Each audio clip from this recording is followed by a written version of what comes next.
नमस्कार, capital TV का prime time show देख रहे हैं आप। मैं हूं आपके साथ पूजा। एक कहावत है, जो जीता वही सिकंदर, यानी जो जीतता है वही ताकतवर होता है। बॉक्सिंग की भाषा में कहे तो कोई भी ये याद नहीं रखता कि किसकी आंख काली हुई है, केवल ये याद रखता है कि कौन जीता। जीत का अंतर मायने नहीं रखता। मतलब निष्कर्ष ये है कि नरेंद्र मोदी के इस चुनाव में बहुत बड़ी जीत हुई है। सरकार पर कोई भी खतरा नहीं है, ना ही सहयोगी दलों में कोई मतभेद है। सरकार का गठन हो चुका है, मंत्रियों की जिम्मेदारियों का बंटवारा हो चुका है और अब बस बचा है लोकसभा स्पीकर का चुनाव। और लोकसभा स्पीकर के पद के लिए विपक्षी पार्टियों में भगदड़ मची हुई है।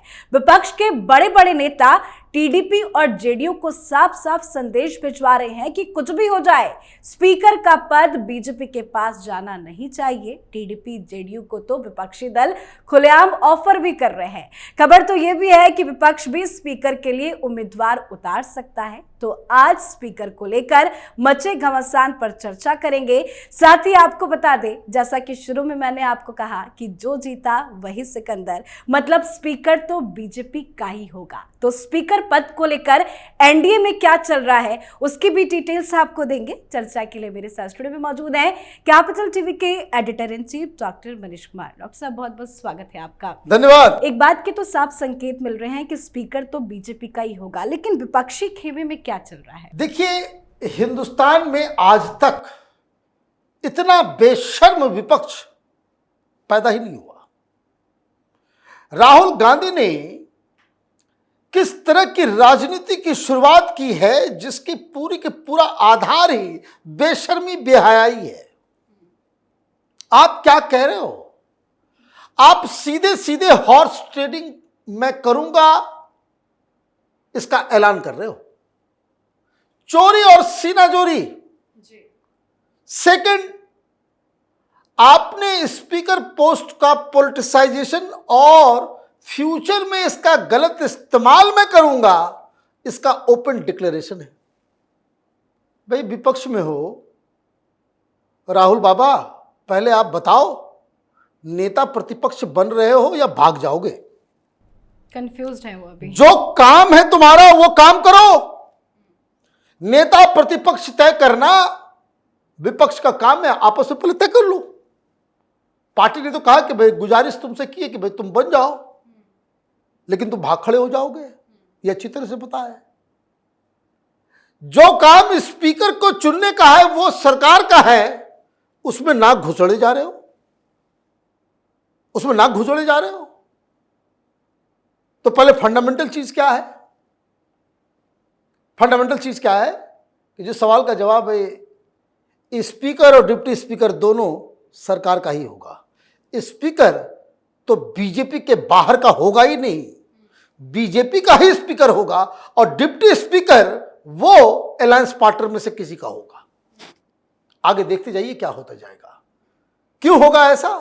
क्योंकि ये विपक्ष जो है, ये बेशरम विपक्ष, इन्होंने ऐसा माहौल ही बना दिया। क्या कह रहे हैं कि पहले डिप्टी स्पीकर बताओ हमें दो, तब जाकर के हम इसके ऊपर चुनाव नहीं होने देंगे, स्पीकर के ऊपर। अच्छा, पिछली बार डिप्टी स्पीकर कौन था? पिछली बार डिप्टी स्पीकर क्यों नहीं आपने मांग की? क्योंकि बीजेपी के पास 303 था, इसलिए कि डिप्टी स्पीकर बना दो, स्पीकर बना दो, कोई फर्क नहीं पड़ना, संख्या तो उसके पास बहुत ज्यादा है। और अभी बीजेपी के पास 240 है, तो आप कह रहे हो कि भाई डिप्टी स्पीकर भी हमको दे दो, और स्पीकर वो टीडीपी का हो जाए, जेडीयू का हो जाए, लेकिन बीजेपी का ना हो। इसका मतलब क्या? पिछली बार तुमने डिप्टी स्पीकर का पद नहीं लिया, खाली रहा वो, क्योंकि संख्या पूरी थी। इस बार संख्या कम है, तो आप डिप्टी स्पीकर और स्पीकर में अलायंस पार्टनर का हो। इसका मंशा क्या है? इसका मतलब ये हुआ कि आप इस देश को डिस्टेबलाइज करना चाह रहे हो। ये खुली जो है, ये चोरी और सीनाजोरी का खेल है कि चुनाव तो हम हार गए, लेकिन कोई बात नहीं, डर्टी गेम करने से कोई नहीं मुझे रोक सकता। लेकिन एक जो खबर चल रही है कि विपक्ष स्पीकर के लिए अपना उम्मीदवार उतारेगा, क्या इस बात में सच्चाई है? देखिए, ये सजेशन दे रहे हैं किसको? जेडीयू और नायडू साहब को, नीतीश कुमार और नायडू को, कि आप विद्रोह कर लो। अरे मूर्ख, इस तरह की मूर्खता करोगे तुम? सरकार अभी बनी नहीं है और जेडीयू इस तरह का डिमांड करके, अलग चुनाव लड़के, सारा कुछ करके आप ये सिग्नल देना चाह रहे हो? भाई ये नायडू या नीतीश कुमार इतने इमेच्योर लग रहे। राहुल गांधी नहीं है वो, राहुल गांधी नहीं है कि जो इतनी राजनीतिक जो है मूर्खता करे। नीतीश कुमार की पार्टी ने कह दिया कि जो प्रधानमंत्री तय करेंगे वही सही है, हमें कोई लेना देना नहीं है, तो मामला वहीं पे खत्म हो गया। लेकिन जैसा मैंने बताया ना, कुछ पूछे जो टेढ़ी की टेढ़ी होती है कुछ लोगों की, वो टेढ़ी की टेढ़ी ही है, अर्थमेटिक नहीं पता। भाई जेडीयू ने अगर कह दिया कि भाई हम इधर आएंगे, तो फिर आप टीडीपी से क्यों ये गुजारिश कर रहे हो कि आपको छोड़ना नहीं चाहिए, आपको ये होना चाहिए?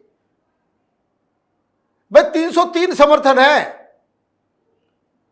दोनों को भी अगर आप ले जाओगे फिर भी बहुमत हो जाएगी। लेकिन है यार जिद, वो तो जिद्दी बच्चा घर के अंदर बोल दिया मुंह से कि नहीं भाई हमको ये काम करना है, तो वो ये काम करेंगी, चाहे उससे कुछ भी नुकसान हो जाए, परिवार का नुकसान हो जाए, उसका नुकसान हो जाए, पिता का नुकसान हो जाए, सब कुछ चौपट बर्बाद हो जाए। लेकिन मेरी जिद जो है यही राहुल गांधी है, यही राहुल गांधी है, जिद्दी। हम तो हारे नहीं है, हम तो जीत गए, ईवीएम ने हरा दिया। अब बात समझ लीजिए, कोई फर्क नहीं पड़ने वाला, कोई फर्क नहीं पड़ रहा। राहुल गांधी को ये लग रहा है कि सारे लोग उसके तरह इमेच्योर हैं। नादर नीतीश नॉर नायडू ये नहीं चाहेंगे कि पार्लियामेंट के शुरू होते ही वो कोई इस तरह का सिग्नल दे दे कि एनडीए गठबंधन में आपस में ही मतभेद है। क्या मूर्खता। लेकिन टीडीपी की तरफ से अभी तक तो ये भी नहीं कहा गया है कि हमें स्पीकर का पद चाहिए, लेकिन ये विपक्ष माहौल क्यों बना रहा है? ये माहौल इसलिए क्योंकि इनको लग रहा है, इनको लग नहीं रहा है, ये हिंदुस्तान को बर्बाद करना चाहते हैं, हिंदुस्तान को चौपट करना चाहते हैं, हिंदुस्तान में जो भी इन्वेस्टर्स आ रहे हो उसको भगाना चाहते हैं।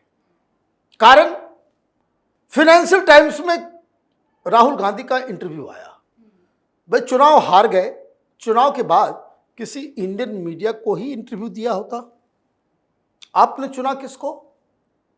लंदन के फाइनेंशियल टाइम्स को, जो दुनिया भर के सीईओज और जो कोई भी फाइनेंशियल सेक्टर में है वो इस अखबार को पढ़ता है।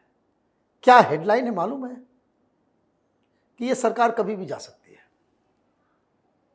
और ये बहादुर राहुल गांधी इसने कह दिया कि मोदी के खेमे के कई सारे लोग हमसे कांटेक्ट में हैं। नाम बताओ भाई, तुम्हारा तो कांग्रेस के लीडर से कांटेक्ट नहीं होता, पता नहीं किस लोगों से मिलकर के तुम ये कह रहे हो कि भाई मोदी के डिस्पेंसेशन से, उनके अलायंस से बहुत सारे लोगों से हमारी बातचीत चल रही है। ये सरकार कभी भी गिर सकती है।